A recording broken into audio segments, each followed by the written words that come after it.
Greetings, it's Vaygrim, back again on the Resonant Rise server. I'm here on my tropical island, and you'll notice there are some immediate differences. A lot of the trees are gone. We've cleared those out to make way for a rubber tree farm. Poppycock set this up. It's actually being run off of my power grid right now. And it is for specifically collecting rubber for the arena, for our battleground here in the basement, our ancient ruins battleground. We are going to be using that rubber in the making of needle guns, needle gun ammunition, and things like that. And that is going very, very well, I might say.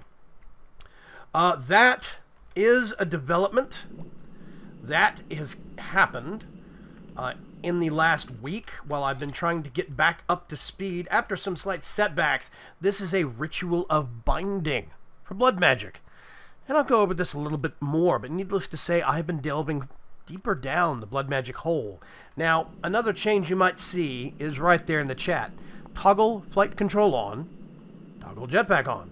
I've got a little power meter on the middle of the right side of my screen, and what looks like a food meter in the top left. Well, basically, we ran across some problems in the actual construction and initial setup of the... let me see if I can find... there it is.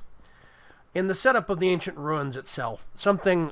last couple of episodes that aired in live streams, one thing that you would have noticed, we discovered a bug, basically, with advanced genetics. And advanced genetics somehow corrupted my player hitbox. It turned it off. Basically, what that meant was I couldn't take any damage from falling blocks like gravel or sand. I couldn't take any damage from other players. Lava did no damage. I could not drown anymore because I had water breathing. I had lava swimming, so I couldn't take lava damage anymore. Other weapons wielded by players like lightning wands from Thaumcraft, all of that stuff completely and totally useless against me. I was immune. The only thing that could damage me was an NPC monster. That's it.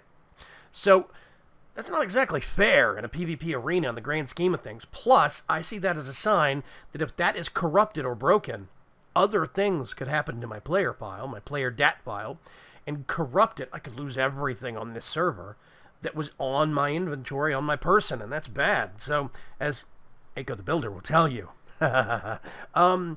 So basically, what I've had to do is scrap advanced genetics. I really do love advanced genetics. However, it's buggy. It causes problems. There's a lot of things that it does that it shouldn't do. And I even tried to speak with the mod developers. And they wouldn't even listen to me. I don't know why. They don't think that they're doing anything to the hitbox for players.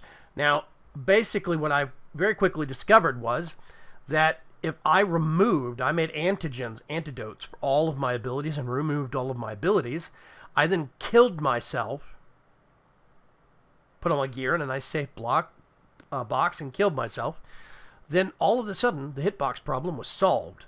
So there was something to that. I'm just not sure what it was, and I'm still trying to confer with the actual advanced genetics developers to figure out what. But I'm not going to dwell on that. The big thing is advanced genetics, while fun, and while it was good for us, it's very buggy. So I put that stuff away, and now I have a modular power suit by Machine Muse. The modular power suits are very cool, very powerful. I don't have mine fully tricked out, but one thing I do like about them is that I can selectively enable specific parts of it. So I'm wearing a full armor suit, but the only thing you see is the jetpack, because that's all I want you to see. The rest of it's invisible. And I like that. I like that a lot. That means basically that I can still show off my avatar, but still have protection and mobility. So I'm not normally a big fan of modular power suits because the mod itself is kind of buggy. It's got problems that haven't been fixed for a long time, and I'm not sure why, but I'm not going to dwell on that. Basically, it is functional in the areas I need it to be functional. The only thing I'm having a problem with right now is that even with night vision on, the underwater visibility is horrible. And I can't enchant this helmet with Aqua Affinity. So I'm not sure what I'm going to do about this. I'm looking for a solution. If anybody knows of one, I would love to have it. But like right now, the best thing I can do, where is it? Elemental Affinity. This is the Elemental Affinity sigil from Blood Magic. And it definitely improves visibility, but things are definitely not as crystal clear as they once were for us. And I'll show you the difference. If you look above water level, this looks awesome. As soon as I go below water level, it's murky and cloudy. And I don't know why I can see in the water better from out of the water than from within it. I'm still figuring that one out. But this does improve it some, and technically this also gives us water breathing and immunity to fire. Even removes fall damage, so it's a nice perk. Hi, how are you? Just put that away, and we are going to go down here. So I'm very much still looking for some things that will replace that functionality that I once had with some of my genetic abilities. But for the most part, I think we're there. I have flight back again, hover. I've regained some of the defense that I actually once had, like with energy shielding and with diamond plating, like down here. But we're still getting there. We have not gotten back to automation. Oh, that's... that was really, really nasty. I had an issue, and basically part of the monster farm went a little haywire last week. And, yeah. I forgot. I didn't turn that off. Huh. I must have left that on by accident. I was basically fine-tuning this. As you'll notice right now, I've replaced... Hi. What? Where did you come from? Okay. That has been happening. Now, I have a magnum torch just behind this wall, right over here. But for some reason, every once in a while, I'll have a skeleton randomly spawn down here. Or a zombie. Don't know why. I'm still figuring that out. Still a bit of a mystery to me, but I'll let you know. There are dark spots down here, to be sure, but with the magnum torch, they shouldn't even be spawning. I just put down a blood lamp right there. Got him over here. Yeah, I think that's good.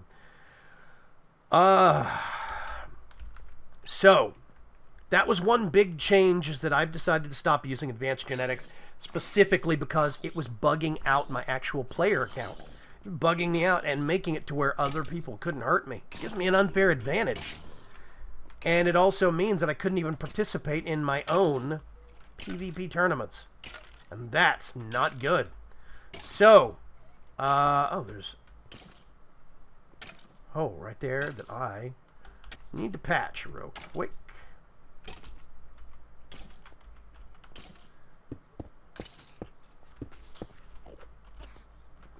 That should block off that light leak. Actually, no. Let's put that back. Get sortie. Put those away. That stuff I'm going to keep for now.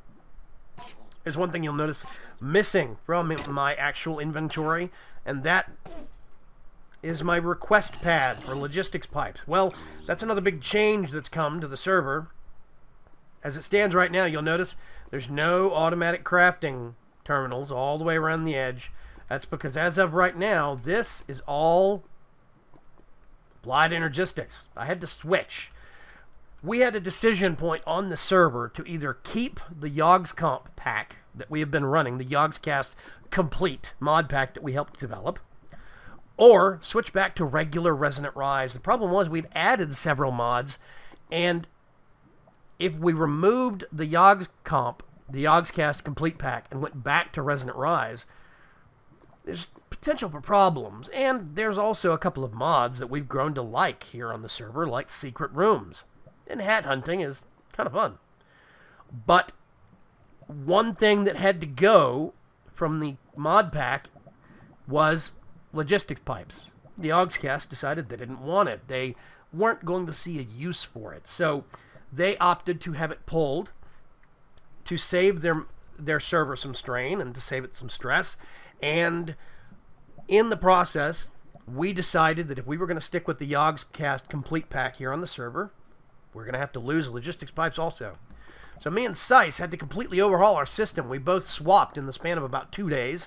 We both swapped over to applied energistics, and then logistics pipes was pulled from the server. Now, technically speaking, I lost a lot of materials.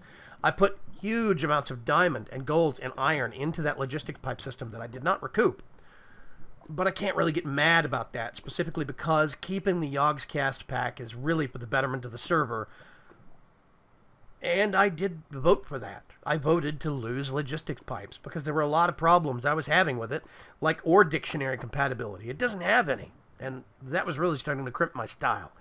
So we've got a fully compatible applied energistics system now to replace, there is a ladder here somewhere, to replace our LP system.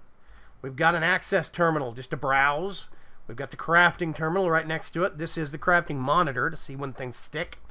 This is a chest that I was putting a lot of the initial parts in before we got everything actual made. Down here I've got some spare drives, but really there's nothing on these things just yet. I'm still thinking about swapping over and killing some of the chests upstairs. Maybe putting more barrels up there and moving everything from the chests down here to 16K drives. This is a fluid storage drive from Extra Cells by MegaFreak. And basically what this means is we have a tank now in the basement. I think I showed you guys last episode that had lava in it. It's a dynamic tank. Well, it's hooked up via fluid bus storage. A fluid storage bus. Sorry, got that backwards. And what that means is I can pull lava up here from that tank, and that lava tank is filled straight from the nether, which is very cool. I've got sludge being pumped in from a rubber tree farm over on the other island, and a little bit of water in here. So yeah, it's very cool, and I'm definitely starting to love it. Unfortunately, this is taking a pretty considerable amount of power.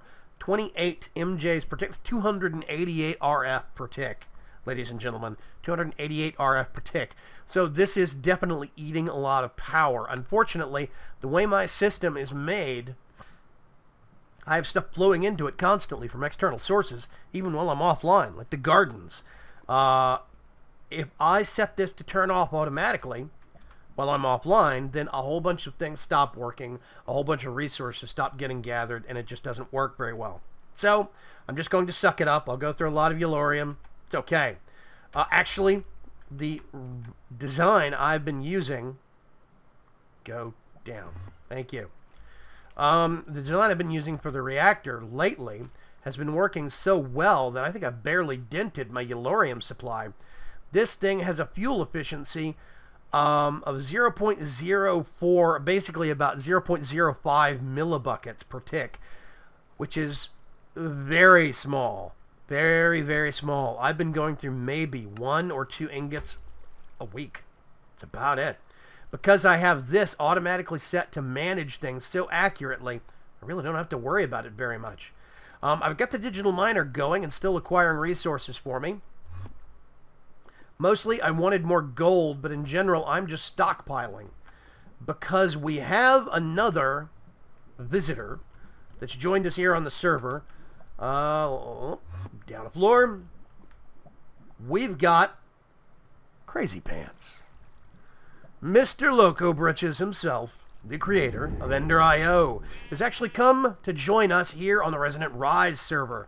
Now, A, he's a busy man, and B, he's actually in Perth, Australia, so there's time zone constraints.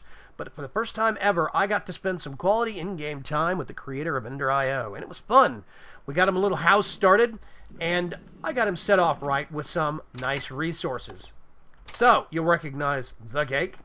Set him up with a nether furnace because I absolutely love these things. He's got some other resources, and he's got himself a nice set of chests. And he's still expanding. Quite clear glass for the roof. I definitely like it. So I would like all of you to welcome Crazy Pants to the server. He does actually have a YouTube channel, but I don't know if he's going to be putting videos up from here on the server. I think this is more of a recreational thing for him. But definitely, say hi to Crazy Pants and tell him you welcome him here. Yeah, so he's got books back and forth between his house and my volcano. quick access. He's going to be using a lot of my resources because he's not going to have the time to devote as much time to the server as the rest of us do. So I'm letting him borrow and use whatever I've got, but that means I want to keep things running and keep things fully stocked. Now, in the last week, I've definitely been busy. We started building the actual ruins downstairs, and then suddenly we were going to get into crunch time to lose logistics pipes. So I had to lose logistics pipes, replace it with a fully functional applied energistics system, and drop applied advanced genetics and get a replacement, a mobile, basically something that would afford me the mobility that I had previously. And I had to get that all back up and running so I could basically be at a similar kind of a benchmark of space as I was when we last left off. So I do apologize if you feel that you've missed out on some major developments, but that was definitely not my intention. It's more an issue of I don't think that I need to cover the same thing several times for you guys. You know, you've seen me put in an organizational system like this with logistics pipes, and I'll go over some of the tricks that we're going to be using with applied energistics as well. Like, for instance, that I've had to rework how this system works right here. This chest is our sorting chest. This is sorting. This was the requesting system. I can't do that anymore. This ender chest is kind of useless. So I'm still figuring that one out. I'm not sure what I'm going to do there. Since we have no logistics pipes anymore, there is no remote requesting. This has become my supplies chest, and I'm using a item translocator from the translocators mod. I can right click and you'll see it's being told to keep a certain specific number of things in this chest. So that's cool. But I'm having to do that through an ME interface. Whoops. And I'm having to do that through an ME interface and a translocator. It's a little weird. This chest was originally pulling all ore to it to have it sent downstairs to get processed. Well, now I have to basically turn it into a storage bus. So the AE system thinks it's storing things in that chest. It goes downstairs and gets processed, and then it ends up getting put back here to get sorted into the rest of the system. So it's an interesting little conundrum, to say the least, but I'm still working some of the details out. Let me see if I have... We're getting a little bit of lag on the server lately, and I'm not quite sure why. We're still figuring that one out. Do I have a barrel hammer? Yes, I do. Okay.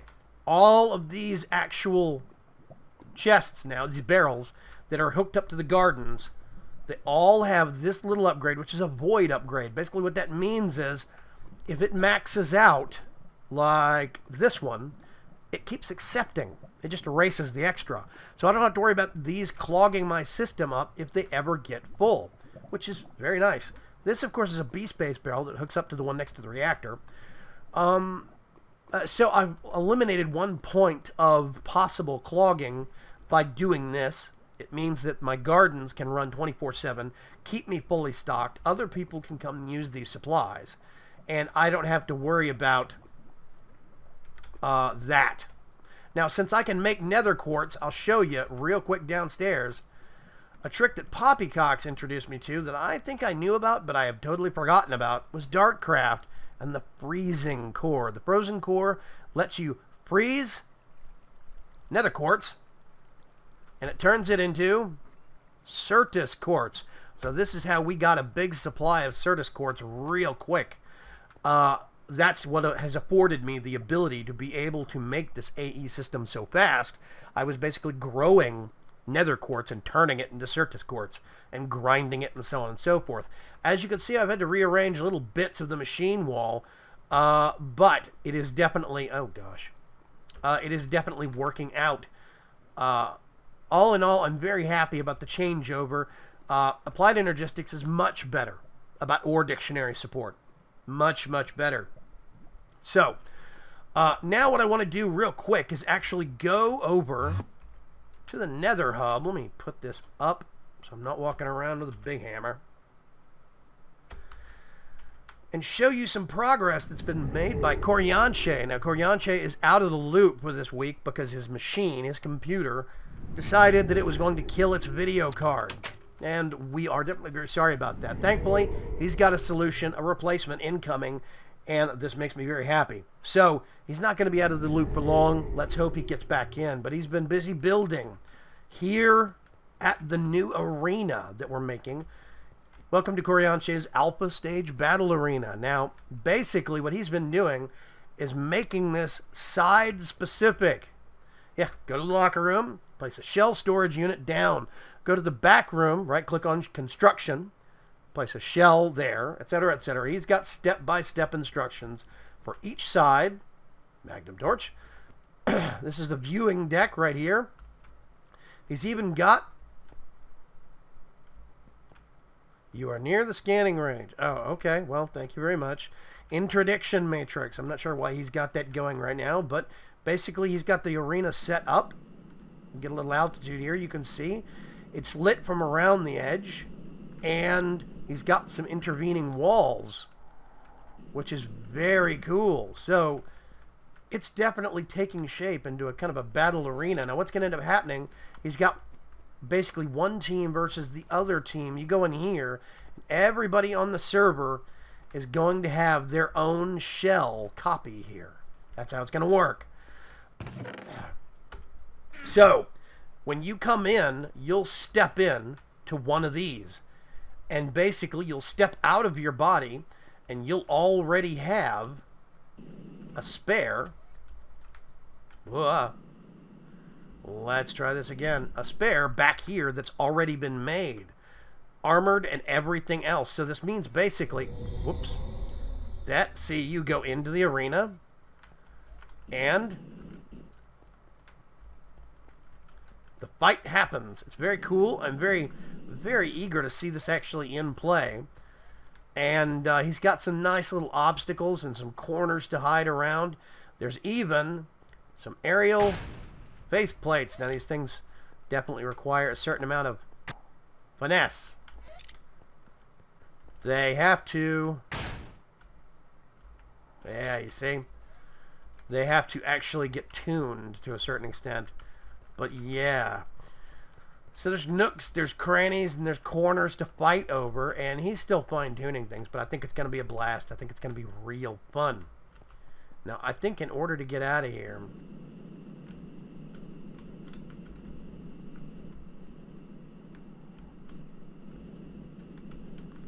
I don't know if he's got an exit. Oh, KirinDave. Okay. I'm going to have to find my way. Oh, I know what I can do.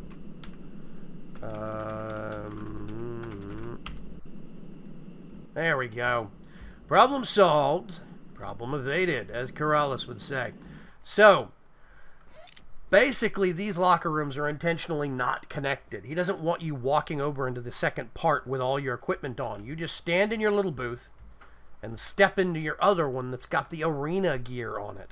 And that one will basically get teleported into the arena. The only way to get out is to win.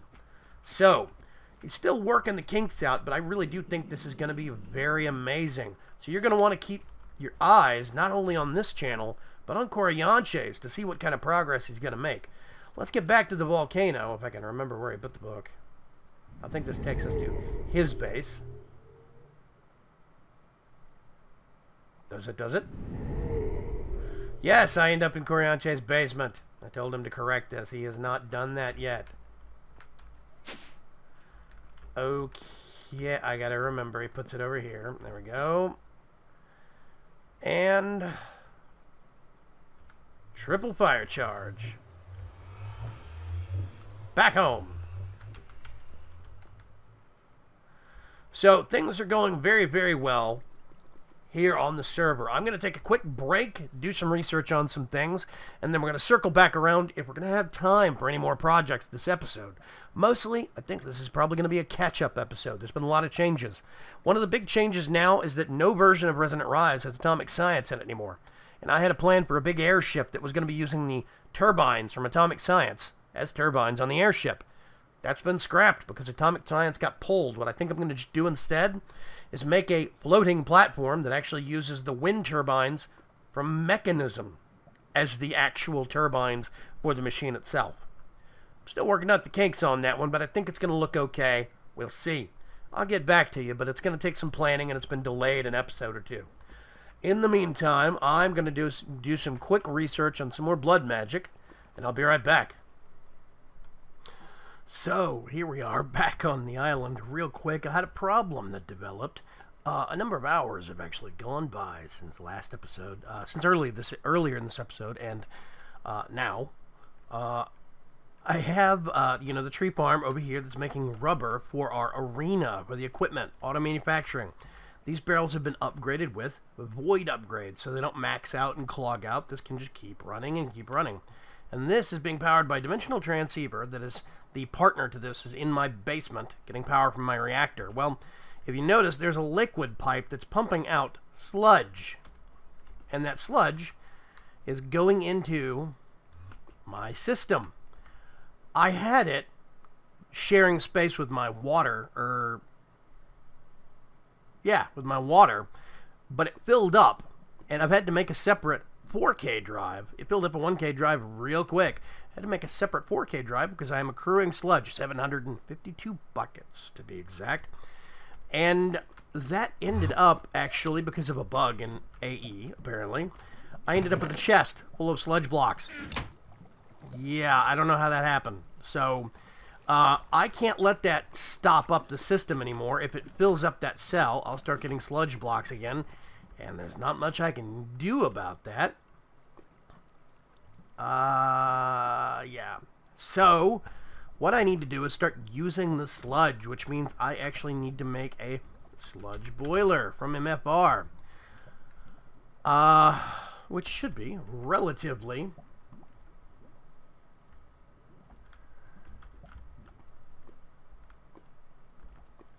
Yeah, should be relatively simple. What I'm going to do first is get myself a sludge boiler. I don't think I have one of those handy. Whoopsie. I'm still getting used to having to hold down shift. I didn't have to do that.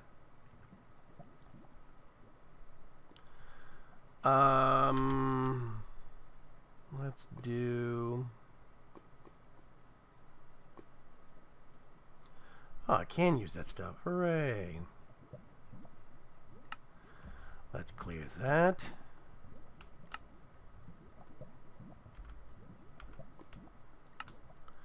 Make one of those.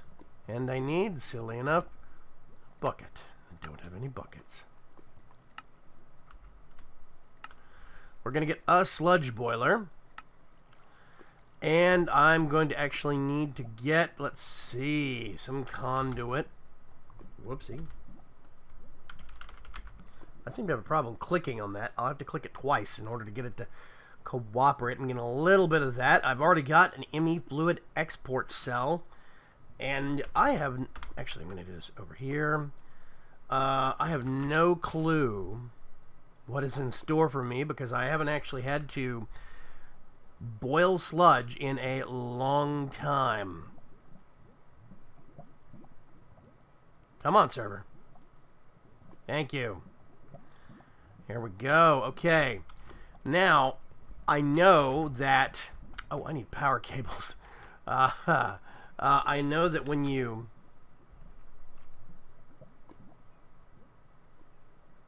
Honestly, I don't think I need that much power going to this thing. I know that when you boil sludge, if you're within a, I think a 4x4 area around it, then it can actually put off toxic gas, which is damaging. It's not toxic gas, it's basically like an effect. But I figure what I can do, I already have the AE line coming down here because basically the transceiver is just above here getting power, and that's where I grab the actual liquid coming back through the transceiver. So what I think is, I'm actually never really down here much less off to the side, because up here, I can't even fit under my reactor. So what I think I'm going to do is get the sludge. Whoopsie, no, not that. I think I can put that right next to it. Oh, actually, you know what? No. I want to do... Yes, I'll have sludge right next to my water treatment facilities. I'm just going to borrow power right there. I'll put the chest. Can I open that? I can't open that. The only problem is if I put the chest here. So what I'm going to do... Whoops. Pardon me. Down here. Chest right next to it. One power conduit. And...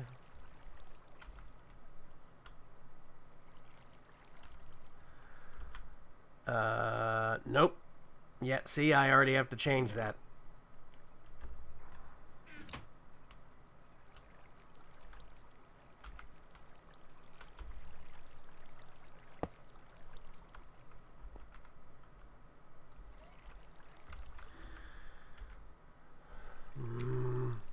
What did I... Nope.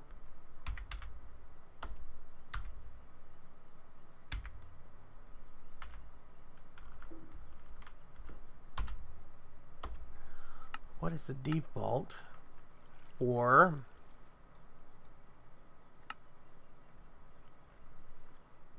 open key binding? Yeah. Every single time I log in, I have to actually turn that back on.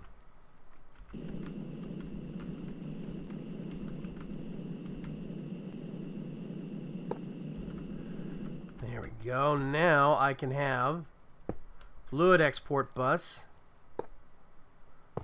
ME cable, going all the way down there. Now what I need to tell this to export is a bucket of sludge. Go up here to the liquid terminals, the fluid terminals from Extra Cells by Mega Freak.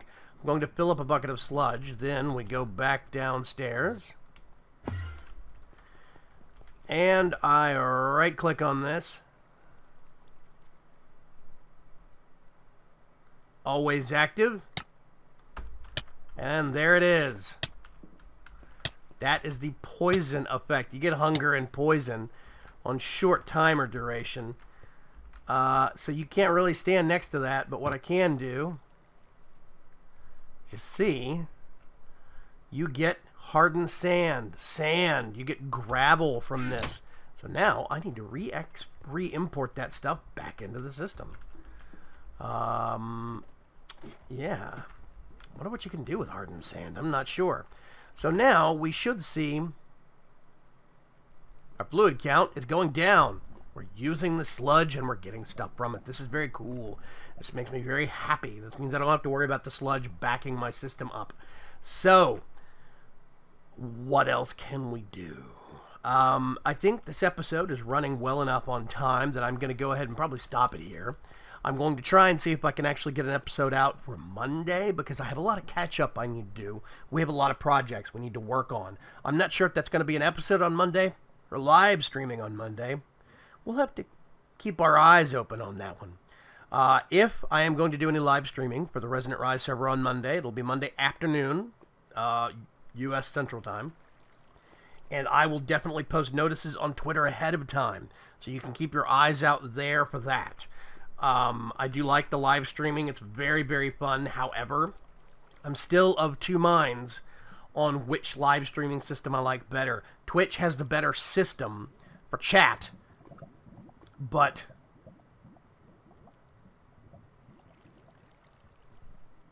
YouTube Live has a better system for video streaming. And the video streaming is the more important part, really. The interaction with the community is very cool, and I can still do that on YouTube. It's just got a little bit of a delay to it, about 30 seconds to a minute. With Twitch, if everybody doesn't have a great connection, then everybody can't watch, and it just doesn't work very well. So I'm probably going to do some YouTube live streaming on Monday for Resonant Rise. We can work on some projects for a couple hours and see what we can get done. I will talk to you until then. Thank you very much for joining me here on this episode of Resonant Rise. And as always, likes and subscriptions are appreciated and very much encouraged. I love doing this series for you guys, and I love doing so many of my series for you guys. I love the positive feedback I get from you. So, as always, stay cool, stay creative, keep tuned in here for more Resonant Rise content. And I appreciate you spending your time watching my videos. Bye-bye.